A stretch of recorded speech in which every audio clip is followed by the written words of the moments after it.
ಚರಿತ್ರೆಯನ್ನು ಓದಿದರೆ ಜಗತ್ತಿನ ಎಲ್ಲ ಧಾರ್ಮಿಕ ಬೋಧಕರಲ್ಲಿಯೂ ಸಾಮಾನ್ಯವಾದ ಒಂದು ಸತ್ಯ ನಮಗೆ ತೋರುತ್ತದೆ. ಎಲ್ಲರೂ ತಮಗೆ ಕಂಡ ಸತ್ಯವನ್ನು ಇಂದ್ರಿಯಾತೀತವಾದ ಯಾವುದೋ ಒಂದು ಕಡೆಯಿಂದ ಬಂದದ್ದೆಂದು ಪ್ರತಿಪಾದಿಸುತ್ತಾರೆ. ಇನ್ನು ಮುಂದುವರೆದು ಇವರ ಅನುಯಾಯಿಗಳು ಇದನ್ನೇ ಮುಂದುವರಿಸುತ್ತಾರೆ. ಒಂದು ಸತ್ಯವೆಂದರೆ ಕೆಲವರಿಗೆ ಈ ಸತ್ಯ ಎಲ್ಲಿಂದ ಬಂತೆಂಬುದೇ ಗೊತ್ತಿರುವುದಿಲ್ಲ. ಕೆಲವರಿಗೆ ತೇಜಸ್ವಿಯಾದ ಯಾವನೋ ದೇವನು ಬಂದು ಹೇಳಿದನಂತೆ. ಇನ್ನು ಕೆಲವರಿಗೆ ಕನಸಿನಲ್ಲಿ ಆ ಸತ್ಯ ಕಾಣಿಸಿಕೊಂಡಿತಂತೆ. ಎಲ್ಲರೂ ತಮ್ಮ ಜ್ಞಾನದ ಅರಿವಿನ ಮೇರೆಗೆ ಬೋಧಿಸಿರುವರು. ಆದರೆ ಯಾವುದೋ ಅಜ್ಞಾತ ಕಡೆಯಿಂದ ಬಂತೆಂದು ಅದು ಪ್ರತಿಪಾದಿಸುವುದೇನೋ ಸತ್ಯ. ಆದರೆ ಅದು ಬಂದಿರುವುದು ಅವರ ಅಂತರಂಗದಿಂದಲೇ. ಸ್ವಭಾವತಃ ಜ್ಞಾನವನ್ನು ತಂದಿದ್ದು ಮತ್ತು ಅದಕ್ಕೆ ಕಾರಣವನ್ನು ಕಂಡುಹಿಡಿಯುವುದು ವ್ಯಕ್ತಿಗಳ ನಂಬಿಕೆ ಮತ್ತು ಬುದ್ಧಿವಂತಿಕೆಯ ಮೇಲೆ ನಿಂತಿದೆ. ಸತ್ಯಾಂಶವೆಂದರೆ ಬೇರೆ ಬೇರೆ ವ್ಯಕ್ತಿಗಳು ಸತ್ಯಾಂಶವನ್ನು ತಿಳಿಯಲು ತಮ್ಮ ಅತೀಂದ್ರಿಯ ಅವಸ್ಥೆಯನ್ನು ತಿಳಿಯದೇ ಎಡವಿದಂತಿದೆ. ಇದರ ಪರಿಣಾಮವೇ ಪ್ರವಾದಿಗಳು ತಮ್ಮ ಭಾವವನ್ನು ಉದ್ರೇಕಗೊಳಿಸುವುದರ ಮೂಲಕ ಪ್ರಜ್ಞಾತೀತ ಅವಸ್ಥೆಗೆ ಏರಿದಾಗಲೆಲ್ಲ, ಅಲ್ಲಿಂದ ಅವರು ಜಗತ್ತಿನ ಕಲ್ಯಾಣಕ್ಕೆ ಹಿಂತಿರುಗಿದಾಗಲೆಲ್ಲ ಸತ್ಯವನ್ನು ಮಾತ್ರ ತರಲಿಲ್ಲ, ಜೊತೆಗೆ ಹಾನಿಕಾರಕವಾದ ಕೆಲ ಮೂಢನಂಬಿಕೆಯನ್ನೂ ತಂದರು. ಇದರ ಪರಿಣಾಮವನ್ನು ಇಂದು ವಾಸ್ತವಿಕವಾಗಿ ನಾವು ಎದುರಿಸುತ್ತಿದ್ದೇವೆ. ಹಲವಾರು ಧರ್ಮಗಳು, ಭಿನ್ನ ಭಿನ್ನ ಮತಪಂಥಗಳು ಹುಟ್ಟಿಕೊಂಡು ವಿಪರೀತ ಸ್ಥಿತಿಯಲ್ಲಿ ಹೊಡೆದಾಡುತ್ತಿವೆ. ನಾನಿಲ್ಲಿ ಯಾವುದೇ ಮಹಾಪುರುಷರ ಬಗ್ಗೆ ಹೇಳ ಹೊರಟಿಲ್ಲ. ಹಿಂದೂ ದರ್ಶನವನ್ನು ತಿಳಿದರೆ ಇಡೀ ಪ್ರಪಂಚವೇ ನಾಮರೂಪಗಳಿಂದ ಅಡಗಿದೆ. ಇದೇ ಯೋಜನೆಯಲ್ಲಿ ಬ್ರಹ್ಮಾಂಡವೂ ರಚನೆ ಆಗಿದ್ದರೆ ಅಲ್ಲಿಯೂ ನಾಮರೂಪಗಳೇ ಇರಬೇಕಾಗುವುದು.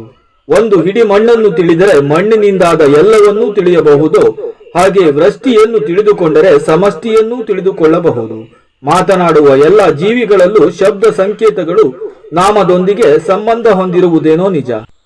ಇಲ್ಲಿ ಬ್ರಹ್ಮ ಅನ್ನುವ ನಾಮಪದವನ್ನೇ ಬಳಸೋಣ. ಬ್ರಹ್ಮ, ಹಿರಣ್ಯಗರ್ಭ ಅಥವಾ ಮಹತ್. ಆದಿಯಲ್ಲಿ ಮೊದಲು ನಾಮದಂತೆ ವ್ಯಕ್ತವಾಗಿ ಅನಂತರ ವಿಶ್ವದ ರೂಪ ಧರಿಸಿದನು. ಇಲ್ಲಿ ವ್ಯಕ್ತವಾಗಿರುವ ಇಂದ್ರಿಯ ವೇದ್ಯವಾದ ಪ್ರಪಂಚವೆಲ್ಲ ರೂಪ. ಅದರ ಹಿಂದೆ ಅವ್ಯಕ್ತ ಸ್ಫೋಟ ಹೊಂದಿದೆ ಅಥವಾ ಅದನ್ನು ಹೊರಗೆಡಹುವ ಶಬ್ದ ಬ್ರಹ್ಮವಿದೆ. ಎಲ್ಲ ನಾಮಗಳ ಮುಖ್ಯವಾದ ಅಂತ್ಯವಿಲ್ಲದ ಮೂಲ ವಸ್ತು. ಯಾವುದು ಬ್ರಹ್ಮನೆಂದಾಗಲಿ, ಯಾವುದು ಆತ್ಮನೆಂದಾಗಲಿ ಅಥವಾ ಸತ್ ಎಂದಾಗಲಿ ಸಂಬೋಧಿಸಲ್ಪಡುತ್ತದೆಯೋ ಆ ತತ್ವವೇ ಅವ್ಯಕ್ತ ಎಂಬ ಶಬ್ದದಿಂದ ಸೂಚಿಸಲ್ಪಡುತ್ತದೆ. ಐತರೇಯೋಪನಿಷತ್ ಹೇಳುತ್ತದೆ, ಆತ್ಮವ ಇದಮೇಕ ಏವಾಗ್ರ ಆಸಿತ್ ನಾಣ್ಯತ್ ಕಿಂಚಿನ್ ಮಿಷತ್ ಸ ಈಕ್ಷತ್ ಲೋಕಾನುಸೃಜಾಯಿತಿ. ಮೊದಲಿಗೆ ಆತ್ಮ ಒಂದೇ ಇತ್ತು, ಕ್ರಿಯೆಗಳು ಇರಲಿಲ್ಲ. ಲೋಕಗಳನ್ನು ಸೃಷ್ಟಿಸುವೆನು ಎಂದು ಅವನು ಯೋಚಿಸಿದ. ತೈತಿರಿಯೋಪನಿಷತ್ತಿನಲ್ಲಿ ಇದನ್ನೇ ಹೀಗೆ ಹೇಳಿದೆ, ಅಸದ್ವ ಇದಮಗ್ರ ಆಸಿತ್ ತಥೋ ವೈ ಸದಾ ಜಾಯತ ತದಾತ್ಮನಗಂ ಸ್ವಯಂ ಕುರುತ ತಸ್ಮಾತ್ ತತ್ ಸುಕೃತ ಮುಚ್ಯತ ಇತಿ. ಇದು ಮೊದಲು ಅಸತ್ ಆಗಿತ್ತು, ಅದರಿಂದಲೇ ಸತ್ ಎಂಬುದು ಉತ್ಪನ್ನವಾಯಿತು. ಅದು ತನ್ನನ್ನು ತಾನೇ ಉತ್ಪನ್ನ ಮಾಡಿಕೊಂಡಿತು, ಆದುದರಿಂದಲೇ ಅದು ಸುಕೃತವೆನಿಸಿಕೊಂಡಿತು. ಇಲ್ಲಿ ಸತ್ ಮತ್ತು ಅಸತ್ ಶಬ್ದವನ್ನು ಸ್ವಲ್ಪ ಮಟ್ಟಿಗೆ ತಿಳಿಯಬಹುದಾದರೆ, ಸತ್ ಎಂದರೆ ಗೋಚರಿಸುವಂತಹದ್ದು. ಯಾವುದು ಇದೆ ಎಂದು ನಮಗೆ ಗೊತ್ತಿದೆಯೋ ಅದು ಸತ್.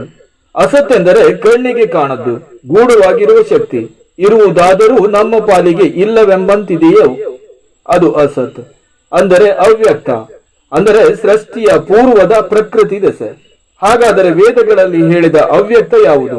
ಮೂಲಸ್ತಂಭ ಪುರಾಣದಲ್ಲಿ ಇದನ್ನು ಹೀಗೆ ಹೇಳಿದೆ, ನ ಭೂಮಿರ್ ಜಲಂ ಚೈವ ನ ತೇಜೋ ನ ಚ ವಾಯುವಃ ನ ಚ ಬ್ರಹ್ಮ ನ ವಿಷ್ಣುಶ್ಚ ನ ರುದ್ರೋ ನ ಚ ತಾರಕಾಃ ಸರ್ವಶೂನ್ಯೇ ವಿಶ್ವಕರ್ಮ ಸ್ವಯಂಭೂರ ಭವತ್ತದ.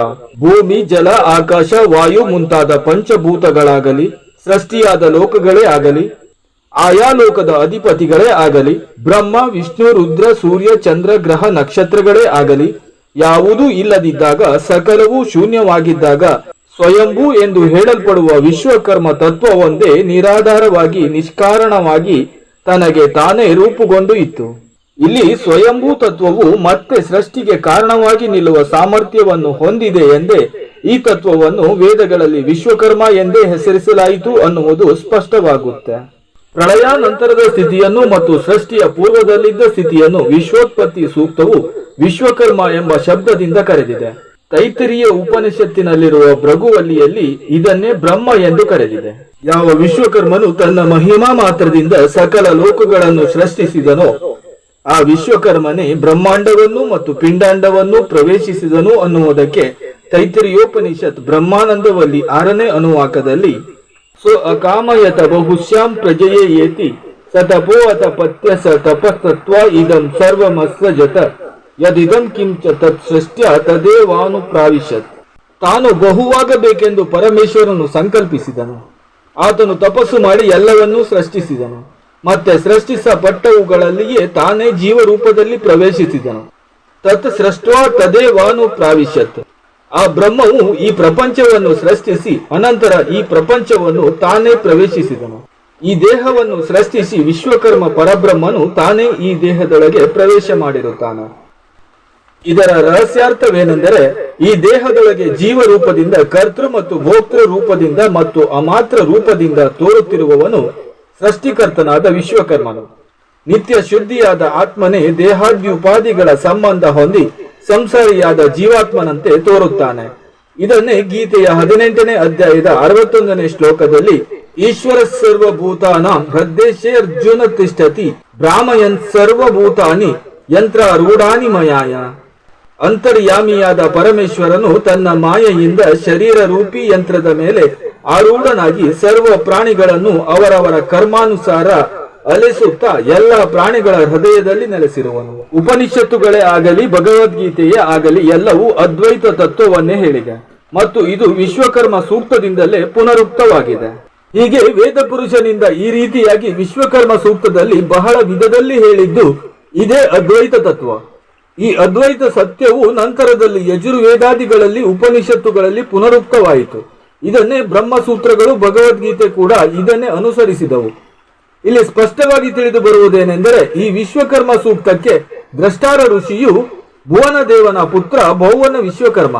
ಜಗತ್ತಿನಲ್ಲಿ ಮೊಟ್ಟ ಮೊದಲ ಬಾರಿಗೆ ಅದ್ವೈತ ತತ್ವವನ್ನು ಪ್ರಚುರಪಡಿಸಿದವನು ಭೌವನ ವಿಶ್ವಕರ್ಮ. ಭೌವನ ವಿಶ್ವಕರ್ಮನೇ ಅದ್ವೈತ ತತ್ವದ ಪ್ರವರ್ತಕ. ವೇದಗಳ ಕಾಲದಿಂದಲೂ ಜಗತ್ತು ಇದನ್ನು ಮಾನ್ಯ ಮಾಡಿದೆ.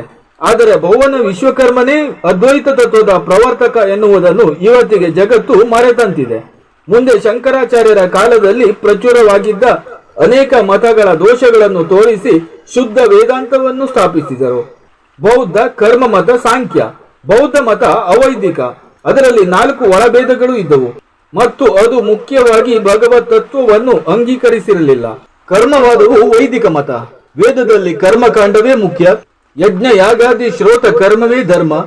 ಇದೇ ಪರಮ ಪುರುಷಾರ್ಥ ಎಂದು ತಿಳಿದಿದ್ದರು. ಇನ್ನು ಸಾಂಖ್ಯರು ಅವೈದಿಕರಲ್ಲ. ಆದರೆ ಅವರು ಜಗದರ್ಚನೆಯ ಮೂಲ ಪದಾರ್ಥವು ಹಲವೆಂದು, ಅವುಗಳ ಕಾರ್ಯ ಕಾರಣ ಸಂಬಂಧವು ಪ್ರಕೃತಿ ಪುರುಷರೆಂಬ 2 ತತ್ವಗಳಿಂದಾದದ್ದೆಂದು ವಾದಿಸುತ್ತಿದ್ದರು. ಇವು 3 ಖಂಡಿಸಿ ಸಾರ್ವೈಕಾತ್ಮ್ಯ ಮತವನ್ನು ಪ್ರಮಾಣ ಪೂರ್ವಕವಾಗಿ ಯುಕ್ತಿ ಸಮ್ಮತವಾಗುವಂತೆ ಶಂಕರಾಚಾರ್ಯರು ಪ್ರತಿಪಾದಿಸಿದರು. ದ್ವಿವಿಧೋ ಹಿ ವೇದೋಕ್ತೋ ಧರ್ಮ ಪ್ರವೃತ್ತಿ ಲಕ್ಷಣೋ ನಿವೃತ್ತಿ ಲಕ್ಷಣಶ್ಚ ಜಗತಃ ಸ್ಥಿತಿ ಕಾರಣಂ ಪ್ರಾಣಿನಾಂ ಸಾಕ್ಷಾದಭ್ಯುದಯನಿಹಿ ಶ್ರೇಯಸ ಹೇತುರ್ಯಃ ಸ ಧರ್ಮೋ ಬ್ರಾಹ್ಮಣ ಧ್ಯೈರ್ವರ್ಣಿರ್ಭಿರಾಶ್ರಮಿಭಿಶ್ಚ ಶ್ರೇಯೋರ್ತಿಭಿರನುಷ್ಠೀಯಮಾನಃ ಅಭ್ಯುದಯಾರ್ಥೋಪಿ ಯಃ ಪ್ರವೃತ್ತಿ ಲಕ್ಷಣೋ ಧರ್ಮೋ ವರ್ಣಾಶ್ರಮೋಷ್ಟೋದಿಶ್ಚ ವಿಹಿತಃ ಸಹ ದೇವಿದಿ ಸ್ಥಾನ ಪ್ರಾಪ್ತಿ ಹೇತುರಪಿ ಸನ್ನಿಶ್ಚರಾರ್ಪಣ ಬುದ್ಧಾನುಷ್ಠೀಯಮಾನಃ ಸತ್ವ ಶುದ್ಧಯೇ ಭವತಿ ಫಲಾಭಿಸಂಧಿ ವರ್ಜಿತಃ. ಈ ವಿಚಾರದಲ್ಲಿ ಆಚಾರ್ಯತ್ರಯರಲ್ಲಿ ಯಾವುದೇ ಭಿನ್ನಾಭಿಪ್ರಾಯ ಬೇರೆ ಇಲ್ಲ. ಆಚಾರ್ಯರುಗಳ ಮತಭೇದವಿರುವುದು ಗ್ರಂಥದ ಧರ್ಮ ವಿಚಾರ ಭಾಗದಲ್ಲ, ಭೇದವಿರುವುದು ತತ್ವ ವಿಚಾರ ಭಾಗದಲ್ಲಿ. ಇವರುಗಳೆಲ್ಲ ತತ್ವ ವಿಚಾರಕ್ಕೆ ಹೆಚ್ಚು ಮಹತ್ವ ಕೊಟ್ಟರು. ಏಕೆಂದರೆ ತತ್ವ ಸಿದ್ಧಾಂತವು ಮೋಕ್ಷ ಸ್ವರೂಪದ ಕಡೆಯ ಉತ್ತರ ಕೊಡುತ್ತದೆ. ಆದರೆ ಇದನ್ನು ಅರ್ಥೈಸುವಲ್ಲಿ ಜಗತ್ತು ತಪ್ಪಿದೆ. ಜೀವದ ಪರಮ ಪರಕಾಷ್ಠೆಯ ಗತಿಯನ್ನು ಇವರುಗಳು ಅತಿಶಯವಾಗಿ ಚರ್ಚಿಸಿದ್ದರಿಂದ ಮುಖ್ಯವಾಗಿ ಮೋಕ್ಷಪ್ರದವಾದದ್ದೆಂದು ಧರ್ಮ ಪ್ರಶ್ನೆ ಇದಕ್ಕೆ ಗೌಣವೆಂದು ಜನರಲ್ಲಿ ಭಾವನೆ ಹರಡಿತು. ಮೋಕ್ಷ ಅನ್ನುವುದು ಅಂತರಂಗ ವಸ್ತುವಿನ ವಿಚಾರ. ಧರ್ಮದ ವಿಚಾರದಲ್ಲಿ ಲೋಕಾಭಿಪ್ರಾಯ ಒಂದು ರೀತಿ ಒಪ್ಪಿಕೊಂಡಂತೆ ಜೀವಾತ್ಮ ಪರಮಾತ್ಮನ ವಿಚಾರದಲ್ಲಿ ಒಂದು ಸಮ್ಮತಿಗೆ ಬರಲು ಸಾಧ್ಯವಾಗಿಲ್ಲ. ಆದುದರಿಂದ ಒಬ್ಬರು ಮಂಡಿಸಿದ ಸಿದ್ಧಾಂತವನ್ನು ಇನ್ನೊಬ್ಬರು ಪ್ರತಿವಿಮರ್ಶೆ ಮಾಡುವಂತಾಗಿದೆ. ಆದರೆ ನಾನಿಲ್ಲಿ ಒಂದು ಮಾತನ್ನು ಹೇಳಲೇಬೇಕು. ಹೀಗೆ ಅದ್ವೈತವು ಭರತಖಂಡವನ್ನು 2 ಬಾರಿ ಜಡವಾದದಿಂದ ಪಾರು ಮಾಡಿದೆ. ಈ ಜಡವಾದವು ಎಷ್ಟರ ಮಟ್ಟಿಗೆ ಭರತಖಂಡವನ್ನು ವ್ಯಾಪಿಸಿತ್ತು ಎಂದರೆ, ತಿನ್ನಿ ಕುಡಿಯಿರಿ ಸಂತೋಷವಾಗಿರಿ, ದೇವರು ಸ್ವರ್ಗ ಆತ್ಮವೆಂಬುದಿಲ್ಲ, ಧರ್ಮವೆಂಬುದು ದುಷ್ಟ ಪೂಜಾರಿಗಳ ಕಲ್ಪನೆ. ಸಾಲ ಮಾಡಿಯಾದರೂ ಚೆನ್ನಾಗಿ ತಿನ್ನಿ ಎಂದು ಅದು ಬೋಧಿಸಿತ್ತು. ಬುದ್ಧನು ವೇದಾಂತವನ್ನು ಬೆಳಕಿಗೆ ತಂದನು. ಬುದ್ಧನ ಕಾಲ ನಂತರ ಹಿಂದಿನ ಸ್ಥಿತಿಯೇ ಮರುಕಳಿಸಿತು. ಸ್ವಾಭಾವಿಕವಾಗಿಯೇ ಬುದ್ಧನ ಸಂದೇಶ ಕಾಲಕ್ರಮೇಣ ಅಧೋಗತಿಗೆ ಬಂತು. ಏಕೆಂದರೆ ಬೌದ್ಧ ಧರ್ಮದ ಬಹಳಷ್ಟು ಅನುಯಾಯಿಗಳು ಅಜ್ಞಾನಿಗಳಾಗಿದ್ದರು. ಬೌದ್ಧ ಧರ್ಮದಲ್ಲಿ ದೇವರಿಲ್ಲ, ಸೃಷ್ಟಿಪಾಲಕನಿಲ್ಲ. ಸಾಧಾರಣ ಜನರು ತಮ್ಮ ಹಳೆಯ ದೇವರು ಭೂತ ಪ್ರೇತಾದಿಗಳನ್ನೆಲ್ಲ ಧರ್ಮದೊಳಗೆ ತಂದರು. ಆಗ ಬೌದ್ಧ ಧರ್ಮ ಭರತ ಖಂಡದಲ್ಲಿ ಒಂದು ರೀತಿಯ ಕಲಸು ಮೇಲೋಗರದಂತೆ ಆಯಿತು. ಆಗ ಶಂಕರಾಚಾರ್ಯರು ಉದಯಿಸಿ ವೇದಾಂತ ತತ್ವಕ್ಕೆ ಪುನಃ ಪ್ರಾಣ ಪ್ರತಿಷ್ಠೆ ಮಾಡಿದರು. ವೇದಾಂತ ತತ್ವವನ್ನು ಸುವ್ಯವಸ್ಥಿತ ಸ್ಥಿತಿಗೆ ತಂದು ಯುಕ್ತಿಬದ್ಧವಾಗಿ ಮಾಡಿ ಜನರಿಗೆ ಅದ್ಭುತವಾದ ಸಮಂಜಸವಾದ ಅದ್ವೈತ ತತ್ವವನ್ನು ಕೊಟ್ಟರು. ಇಂದು ಈ ನೆಲದಲ್ಲಿ ದ್ವೈತಿಗಳು ಇರುವರು, ಅದ್ವೈತಿಗಳು ಇರುವರು. ಆದರೆ ನಾವಿಂದು ಈ ತತ್ವದ ವಿಚಾರ ಇಟ್ಟುಕೊಂಡು ತರ್ಕ ವಿತರ್ಕ ಮಾಡುತ್ತಾ ವ್ಯರ್ಥ ಕಾಲಹರಣ ಮಾಡುತ್ತಿದ್ದೇವೆ. ಕೇವಲ ಇಂದ್ರಿಯಕ್ಕೆ ಸಂಬಂಧಪಟ್ಟ ವಿಷಯದಲ್ಲಷ್ಟೇ ನಮಗೆ ತೃಪ್ತಿ. ನಮ್ಮ ಅಜ್ಞಾನಕ್ಕೆ ಕಾರಣ ನಮಗೂ ಸತ್ಯಕ್ಕೂ ಇರುವ ಮಧ್ಯದ ಅಂತರ. ಇದನ್ನು ಹೋಗಲಾಡಿಸಲು ನಮಗೆ ಸಾಮರಸ್ಯ ಬೇಕು, ಏಕಮುಖವಾದ ಪ್ರಗತಿ ಅಲ್ಲ. ಬುದ್ಧಿಶಕ್ತಿ ಮತ್ತು ಹೃದಯ ವೈಶಾಲ್ಯತೆಯನ್ನು ಪಡೆದು ಜಗತ್ತನ್ನು ಇಂದಿನ ಮೌಢ್ಯತೆಯಿಂದ ರಕ್ಷಿಸೋಣ.